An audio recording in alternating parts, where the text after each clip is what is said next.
Hi friends, ಸವಿರುಚಿಗೆ ಸ್ವಾಗತ. ನಾನು ಹೀರೆಕಾಯಿ ಬಜ್ಜಿ ಮಾಡ್ತಾಯಿದ್ದೀನಿ. ಒಂದು ಕಪ್ಪಷ್ಟು ಕಟ್ಟೆ ಹಿಟ್ಟು ತೊಗೊಂಡಿದ್ದೀನಿ. ಹೀರೆಕಾಯಿ ಈ ಥರ ಉದ್ದ ಉದ್ದ ಕಟ್ ಮಾಡ್ಕೊಂಡಿದ್ದೀನಿ.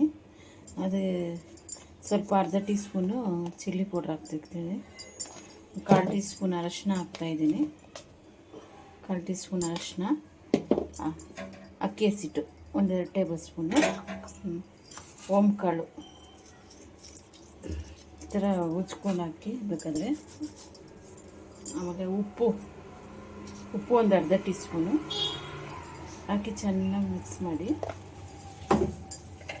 ಈ ಥರ ಮಿಕ್ಸ್ ಮಾಡಿ. ಆಮೇಲೆ ಸ್ವಲ್ಪನೇ ನೀರು ಹಾಕ್ಬಿಟ್ಟು ಕಲಿಸ್ಕೊಳ್ಳಿ. ನೋಡಿ, ಸ್ವಲ್ಪನೇ ನೀರು ಹಾಕ್ಕೊಳ್ಳಿ, ಜಾಸ್ತಿ ಏನು ಬೇಡ. ಇನ್ನೂ ಸ್ವಲ್ಪ ನೀರು ಹಾಕ್ಕೊಂಡಿದ್ದೀನಿ, ಲೈಟಾಗಿ ತಿನ್ನಿಸಿ. ಜಾಸ್ತಿ ನೀರಾಗೂ ಇರಬಾರ್ದು, ಜಾಸ್ತಿ ಗಟ್ಟಿಯಾಗೂ ಇರಬಾರ್ದು. ಜಾಸ್ತಿ ಬೇಡ, 1 ಟೇಬಲ್ ಸ್ಪೂನ್ ಅಷ್ಟು. ನೋಡಿ, ಈ ಥರ ಬಂದರೆ ಸಾಕು. ಈ ಥರ ಬರಬೇಕು. ಒಂದು ಅರ್ಧ ಟೀ ಸ್ಪೂನ್ ಅಷ್ಟು, ಇದು 1/4 ಟೀ ಸ್ಪೂನ್ ಅಷ್ಟು ಸೋಡಾ ಹಾಕಬೇಕು. ನಾನು ಆವಾಗಲೇ ಮರ್ತ್ಬಿಟ್ಟಿದ್ದೆ. ಹಾಕಿದ್ರೆ ಹಾಕ್ಬೋದು, ಇಲ್ಲಾಂದರೆ ಬೇಡ. ನೋಡಿ, ಎಣ್ಣೆ ಕಾದಿದೆ. ನೋಡಿ, ಹಿಂಗೆ ತಗೊಂಡು ಹಿಂಗೆ ಇಷ್ಟೇ ಇವ್ರೆ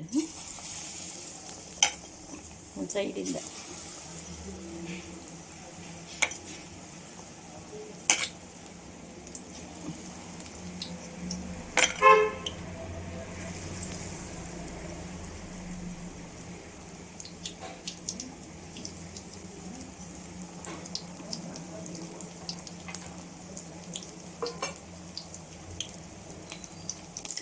ನೋಡಿ, ಎಲ್ಲ ತಿರುಗಿಸಾಕಿದ್ದೀನಿ.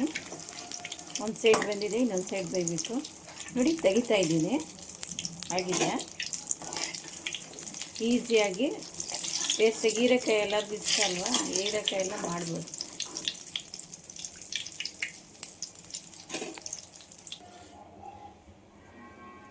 ನೋಡಿ, ಹೀರೆಕಾಯಿ ಬಜ್ಜಿ ರೆಡಿಯಾಗಿದೆ. ತುಂಬ ಸಾಫ್ಟಾಗಿ ಚೆನ್ನಾಗಿರುತ್ತೆ. ಒಳಗಡೆ ಎಲ್ಲ ಬೆಂದಿರುತ್ತೆ. ನೀವು ಒಂದ್ಸರಿ ಟ್ರೈ ಮಾಡಿ, ಲೈಕ್ ಮಾಡಿ, ಶೇರ್ ಮಾಡಿ, ಸಬ್ಸ್ಕ್ರೈಬ್ ಮಾಡಿ.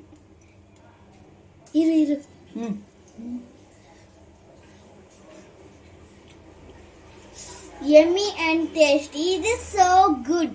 You must try this.